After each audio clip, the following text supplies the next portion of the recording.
이제 대통령실 비서실장과 정무수석이 송원석 국민의힘 신임 원내대표를 만났습니다. 영상부터 보도록 하겠습니다.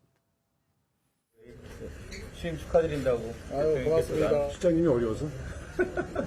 민생과 국익을 위해서 협조할 것은 협조를 하고 또 정부 여당과 소통하는 데도 최선을 다해서 협치하도록 하겠습니다.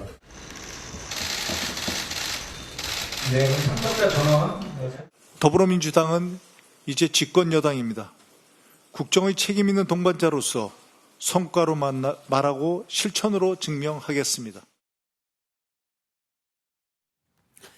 비서실장과 민정수석이 같이 여야 원내대표를 예방했습니다. 저희가 이 현안을 보려고 하는 건 아니고 이제 협치 부분에 대해서도 짚어볼 대목이 있지만 강훈식 비서실장과 우상호 민정수석이 나이 차가 꽤 나고 사실 정치권에서는 이 선수라는 거 굉장히 중요하게 생각함에도 불구하고 상황 관계가 바뀐 관계란 말이에요.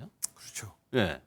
사실 쉽게 예상하기 어려운 그림이 지금 잡혀 예. 있는 거지 않습니까? 그만큼 이재명 정부는 형식보다는 내용을 중시한다라는 것을 단편적으로 보여주고 있는 부분이 저거 같아요. 예. 강훈식 비서실장이 여야와 원활하게 소통하기에는 연륜도 그렇고 또 선수도 그렇고 다소 좀 부족할 수가 있습니다. 그렇기 때문에 예. 그런 정치적 무게에 부족한 부분을 우상호 정무수석을 통해서 채우고 최소한 의회 정치에 대한 부분은 정무수석에 그 전권을 주겠다라는 예.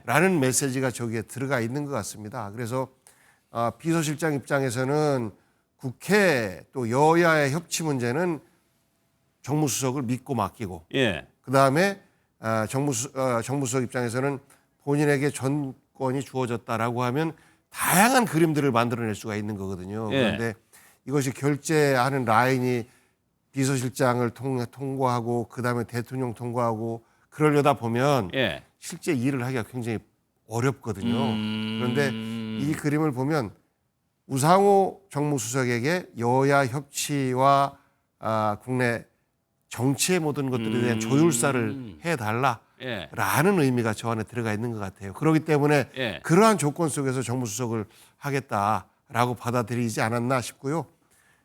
새로운 정무수석의 한 그 사례가 만들어지는 과정 아닌가 싶습니다. 예, 실질적으로 그렇다면 우상호 민정수석이 그러니까 비서실장이 위에 있지만 정권을 가지고 대통령과 직접적으로 보고하고 뭐 지시받고 이런 관계가 된다는 말씀이시죠. 그러면 우리 김근식 실장은 어떻게 보세요? 11살 차이고요. 네. 선수도 위입니다. 더 높죠. 예. 저는 우상호 수석이 그런 경우에도 불구하고 비서실장 밑에 정무수석으로 그걸 하겠다고 나선 것 자체가 저는 높이 평가한다고 생각합니다. 받아들인 것 자체요. 그렇습니다. 그러니까 예. 뭐 임명한 대통령도 뭐 아까 우리 복귀하는 분이 말씀하신 등 그런 의미를 갖고 있다고 볼 수 있지만 그걸 또 수용을 해서 어떤 직책이든 내가 기여할 수 있는 일을 기여하겠다라고 하는 그런 자세를 가진 건 굉장히 높이 평가하다고 생각하고요. 예. 중요한 건 윤석열 정부의 3년을 이렇게 돌이켜 보면 그 정무수석 또는 대통령실에서 대통령을 보좌하는 스텝 비서진이라는 것은 대야 관계 그래서 여야 협치 관계라든지 이런 걸 하는 것도 중요하지만 제일 중요한 건 대통령을 잘 보좌하는 겁니다. 대통령이 잘못된 길로 가거나 대통령이 잘못된 방향을 잡거나 대통령이 과도한 어떤 이야기를 할 경우에는 그 측근으로서 그때 가감 없이 그때 아니되 옵니다. 그래서는 안 됩니다라고 제지하기도 하고 또 건의하기도 하고 충원을 하기도 해야 되거든요. 그런 역할로서는 저는 강훈식보다는 우상호가 훨씬 더 무게감 있게 다가갈 수 있다고 생각을 해요. 그러니까 복 의원님 말씀하신 것처럼 여의도에 와서 우리 당 국민의힘을 상대하는 것도 우상호 의원이 뭐 특장이 있고 훨씬 더 경륜이 있겠지만 그것도 그것이지만 더 중요한 것은 이재명 대통령이 혹여나 잘못된 결정 또 잘못된 정치 방향을 잡으면 적어도 강훈식 실장도 뭐 그런 일을 해야 되겠지만 적어도 우상호 수석만큼은 선배지 않습니까? 정치 선배, 그다음에 학생운동 선배, 그리고 관록도 더 있는 경륜도 선배이기 때문에 우상호 수석이 그런 이재명 대통령의 어떤 잘못된 그 방향의 경우에 반드시 쓴소리를 하고 또 직언을 할 수 있는 그런 참모가 되기를 바라고 또 아마 그런 걸 생각하고 본인도 그 저런 자리를 수용하지 않았을까 생각합니다. 아니, 복 의원님 경험이 있으시니까 그런데 쓴소리 그런 얘기를 전달하는 대통령에게 전달하게 잘 해야 되는 거잖아요. 잘 해야 되는데 예. 불편하죠. 실제 정무수석은 그 대통령 비서실 내의 야당 역할입니다. 아. 야당의 주장에 대해서 이러이러한 논리 때문에 주장을 합니다. 예. 하고 지금 국회가 이러이러한 논리 때문에 정부의 제안에 대해서 곤란히 합니다. 여당은 이러이러한 것 때문에 불편해합니다. 라는 이야기를 전달해 줘야 돼요, 대통령에게. 그러네요. 예. 그러니까 대통령은 듣기 불편할 수도 있습니다. 그럼에도 불구하고 끊임없이 우리 정치 상황은 사실 대통령에게 우호적으로만 돌아가는 게 아니지 않습니까? 예. 이런 이야기를 잘 그 이해시키고 설득시켜서 국회와 대통령실이 조화롭게 운영될 수 있게끔 하는 예. 조율사가 정무수석인데 아, 중요한 자리네요. 그렇습니다. 예. 그 조율사의 역할을 포기하고 대통령 뜻이 이러니까 이거 받으세요. 라는 대통령의 전달자 역할만 하면 예. 정무가 아닌 거죠. 그거는 그저 말 심부름꾼만 해도 충분한 겁니다. 그래서 정무비서관과 정무수석이 실제 그 국회 여야를 다 통틀어서 소통하고 또 때때로는 원로 정치인들과도 만나면서 예. 우리나라의 정치적 조율을 해나가는 그 중심 그런 역할을 우상호 정무수석에게 그 제대로 예. 된 정무수석의 상을 보여줄 수 있기를 좀 기대를 해보고 예. 옛날에 유인태 정무수석 때 맞아요. 약간의 그런 모습들이 좀 있었지 않습니까?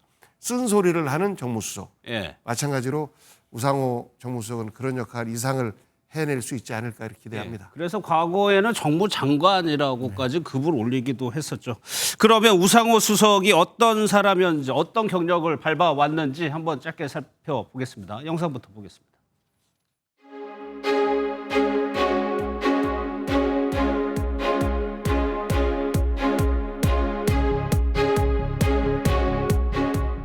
이한열 열사의 어머니 배은심 어머니가 남긴 유언 명심하고 있습니다.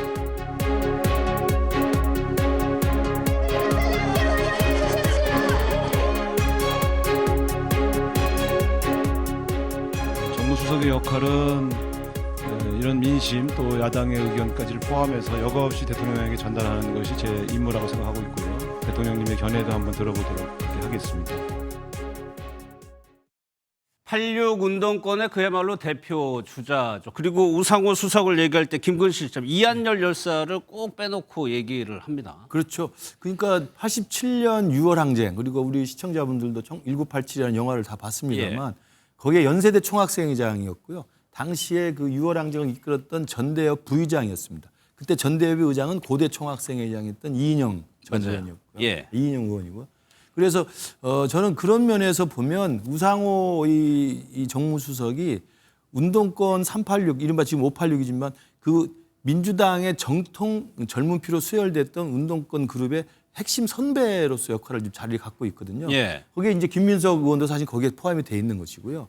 근데 김민석 의원보다도 훨씬 선배 기수죠. 그렇기 때문에 저는 우리가 그동안 문재인 정부 그다음에 조국 사태 이후에 지나오면서 이른바 586 기득권이 돼서 이제는 586이 사실은 꼰대가 됐다. 예. 그리고 운동권 한번 했다는 이유만으로 평생을 그 기득권의 특혜를 비판이 받고 있지 있었어요. 않느냐 이런 예. 비판들을 많이 하고 있는데 그런 비판의 한 지점에서도 우상호 의원은 저는 그걸 묵묵히 다 들었을 거라고 생각을 합니다. 그렇기 때문에 저는 우상호 지금 정무수석이 그 학생운동의 경력과 그 이력을 가지고 정치권에 들어왔고 예. 정치권에 들어와서도 사선을 하고 또 원내대표하고 비대위원장까지 하면서 지금까지 길을 걸으면서 특정 계파에 줄을 서거나 하는 모습은 좀 굉장히 옅은 사람이었거든요. 예. 그러니까 뭐 친노에서도 사실은 색깔이 좀 옅었고 친문에서도 색깔이 좀 옅었고 사실 친명에서도 색깔이 좀 옅은 상황이었습니다. 그렇죠. 그렇기 예. 때문에 보면 오롯이 자기 길을 좀 간다는 그런 느낌을 저는 개인적으로 많이 받고 있습니다. 그리고 예. 작년이죠. 2024년 총선에서도 본인이 스스로 불출마 선언을 해서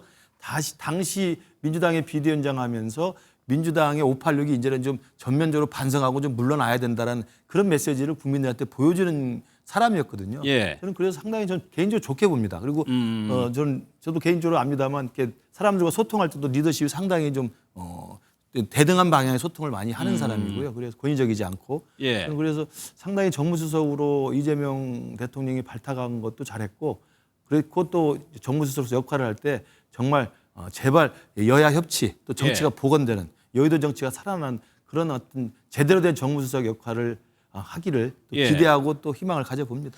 이한열 열사와의 인연이요. 이 추도식에 참석하기 위해서 어머니 모친의 제사까지도 음력으로 바꿨다는 겁니다. 그 정도로 애정이 많았다는 얘기인데 86 운동권에 대한 비판이 있었고 어느 정도 세대 교체도 일어난 상황에서도 우상호 수석은 대변인만 8번인가요? 하면서 정권이 바뀌어도 계속적으로 이어갈 수 있는 정치적인 생명력. 그거는 보 의원께서 뭐라고 보세요? 잔재주를 부리지 않고 과거 저분이 늘 빚진 감정으로 산다라는 말씀이 내가 4학년 때 그것도 군대를 갔다 온 복학생이 예. 총학생회장을 할 때 2학년생 어린 후배가 최루탄에 맞아서 사망했다. 이것이 어떤 사람에게는 훈장처럼 들릴지도 모르지만 그 우상호 저분에게는 늘 마음의 빚입니다. 그렇기 예. 때문에 한여리는 나의 빚이고 한여리를 내가 추모할 수 있을 때까지는 계속해서 추모를 해야 되고 그리고 한여리에게 부끄럽지 않은 사람으로 남아 있어야 되고 네. 그런 것들이 이제 기준이 되다 보니까 여전히 졸업했음에도 불구하고 연세대 내에서 선후배들에게 신뢰가 크고 그다음에 그런 기준으로 정치를 하다 보니까 잔재주를 부리지 않고 예. 어떤 지위를 탐하지 않는 모습이었어요. 실제 많은 분들이 우상호가 당대표에 나와서 당을 이끌었으면 좋겠다. 많은 그런 얘기도 내부적인 하나요? 조언들도 했었고 저도 요청했었어요. 아니 형 좀 욕심 좀 부려봐요. 그러니까 나 말고도 할 수 있는 사람들이 되게 많다. 그런 분들 할 때 난 도와주면 된다. 굳이 나까지 나서서 거기서 싸울 필요가 뭐가 있겠느냐. 예. 이런 자세가 민주당의 입장과 철학을 가장 잘 체화시키고 있는 정치인이기 때문에 대변인 또한 우상호가 하는 것이 맞지 않겠느냐. 뭐 이런 평가들이 좀 있었던 것 같고요. 예. 그 다음에 사실 이제 그 윤석열 정부 들어서면서 586에 대한 여러 가지 비판들이 좀 있었지 않습니까? 뭐 그 일부의 비판은 지금도 이어지고 있는데 그런 비판에 또 맨 앞에서 많이 맞았던 분이 저분이기도 한데 그렇죠. 예. 지난 지방선거에서 서울시장 경선을 하면서 나는 이미 사선을 했고 이제 국회의원으로서는 내가 역할을 다 한 것 같다. 예. 그렇기 때문에 다음번에 불출마한다라는 굉장히 담백한 선언을 하고 그것을 그대로 이행했어요. 예. 그러니까 사실 정치인들에게 잘 찾아보기 쉽지 않죠. 어려운 모습인데 그렇게 하면서 뭐 다음번에 도지사를 또 혹은 뭐 서울시장을 출마하느니 마느니 이렇게 뭐 지금 설왕설래하고 있습니다만 예. 지금 우상호라고 하는 정치인에게는 그런 본인의 지위를 높이는 과정이 필요한 게 아니고 예. 새로운 정부에서 민주주의가 위협받았던 이 시기에서 내가 새로운 정부가 정무적으로 정치적으로 잘 자리 잡게 만드는 것 예. 이것만 해도 나에게 주어진 숙제는 굉장히 잘 소화시키고 행복한 정치인 아니냐 예. 이렇게 감사하게 받아들이면서 일하고 있지 않을까 저는 그렇게 생각하고 아마 그럴 겁니다. 아니 그 얘기가 뭐 보 의원님 말씀하신 것처럼 당대표급의 인사가 정무수석을 하다 보니까 다음에 뭔가가 있으니까 하는 거 아니냐는 추측이 나오고 그게 이제 도지사 그건 지방선거 그냥 출마인데. 일반론이죠. 예. 그냥 보통들 그런 꿈을 가지고 급을 낮춰서 비서실장도 아니고 정무수석으로 갔을 거야. 그러니까요. 라고 하는 것은 우상호를 모르기 때문에 하는 이야기입니다.